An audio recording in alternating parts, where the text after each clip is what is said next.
బాధ వచ్చినప్పుడు వెంటనే మనం ఏం చేయాలి? ఫోన్ పట్టుకొని మంచి మాటలు అని ఒకటి ఈ మధ్య మొదలు పెట్టారండి. బాధ రాగానే మంచి మాటలు తీసుకుంటాం, నీకు అనుకూలమైన తీసుకుంటాం, పోస్ట్ చేస్తాం. బాధ రాగానే చేతిలో ఫోన్ తీసుకుంటాం కాదు. బాధ రాగానే నీవు బైబిల్ పట్టుకో.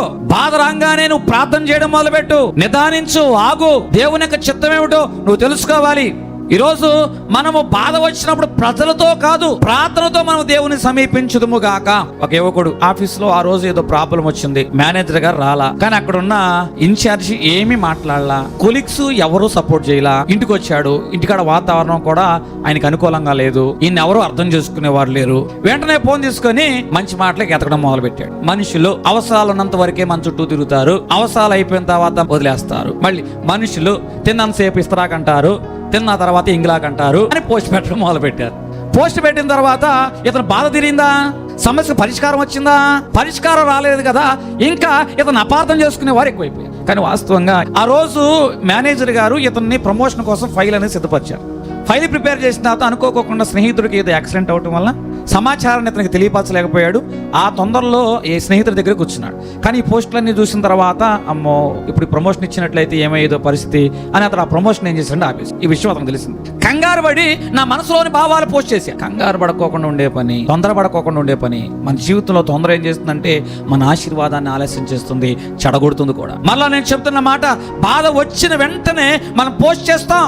బాధ వచ్చిన వెంటనే నిజమేదో నీకు అర్థం కాదు, నిజాన్ని అపార్థం చేసుకుంటావు, అపార్థాన్నే నిజమని నమ్ముతావు, దాన్నే నువ్వు పోస్ట్ చేస్తావు. పోస్ట్ చేసినంత మాత్రాన వెంటనే నీ సమస్య తీరుతుందా? కొంతమంది లైకులు చెప్తారు, కొంతమంది కామెంట్లు చెప్తూ ఉంటారు, కొంతమంది అందరూ నీలాంటి వాళ్ళే అంటారు. సమస్య ఇంకా పెరుగుతుంది. ఎవరో కొన్ని బంధాలు, కొన్ని మాటలు నీతో మాట్లాడాలని ప్రేమతో ఉంటాయి, కానీ ఆ మాటలు ఆగిపోతాయి. సమస్య తగ్గించకపోగా సమస్యను ఇంకా పెంచుతుంది. అప్పుడు నువ్వేమి చేయాలి?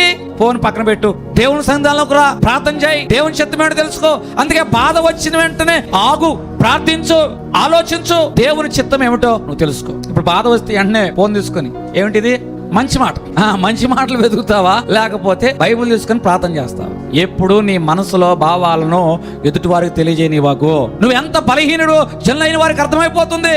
నీ మనసు ఎంత బలహీనంగా ఉన్నా కూడా నీ పెదవి దాటి వెళ్ళొద్దు. అలా చెప్తున్నా, ఈ రోజుల్లో గుండెల్లో దాచుకోవలసిన విషయాలన్నీ, మనసులో దాచుకోవలసిన విషయాలన్నీ స్టోరీల్లోను, స్టేటస్ లోను, పోస్టుల్లోను పెడుతున్నా.